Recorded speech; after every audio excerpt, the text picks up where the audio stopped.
Me zhvlerësimin e euros si faktori kryesor, ushqimet nga jashtë vendit po vazhdojnë të vinë më lirë në Shqipëri.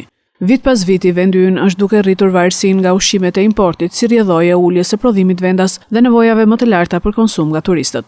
Në vitin 2025 u importuan 1.327.550 tonë ushqime, me rritje vjetore 4.3% sipas të dhënave zyrtare të Instat. Vlera e importeve shënoi gjithashtu rritje me 3.9%.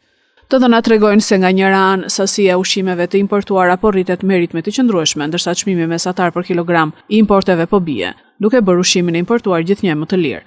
Kjo nuk duket se është reflektuar në tregun e pakicës, ku çmimet si të ushqimeve ashtu dhe të rafteve në supermarkete vetëm sapo shtrenjtohen.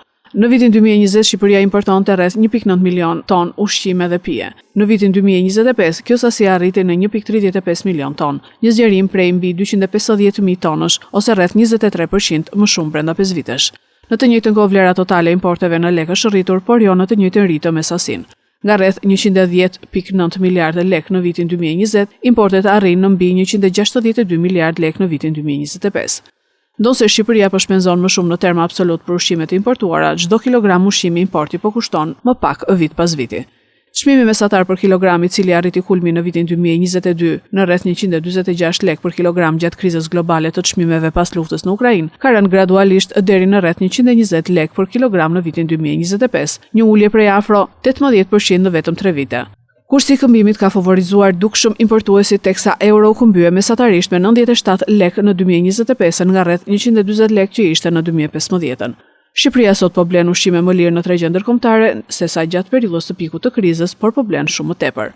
Rënja e çmimit përgjithësi ka ndihmuar që faturat e importeve të mos rriten aq sa sugjeron rritja e fortë e sasive, duke amortizuar presionin mbi çmimet e brendshme. Shqipëria sot po blen ushqime më lirë në tregjet ndërkombëtare se sa gjatë periudhës së pikut të krizës, por po blen shumë më tepër. Një pjesë e rritjes së volumit të importeve po vjen nga vendet si Turqia, Ballkani, Amerika Latine dhe tregje të tjera, ku prodhimi bujqësor është më i lirë se sa në Bashkimin Evropian. Sa kaq prodhimi vendas nuk po rritet me të njëjtin ritëm me kërkesën. Kostot e larta të prodhimit vendas bëjnë që shumë produkte shqiptare të jenë më të shtrenjta se ato të importuara. Si rezultat, tregtarët dhe përpunuesit zgjedhin mallin e huaj që vjen më lirë dhe në sasi të mëdha.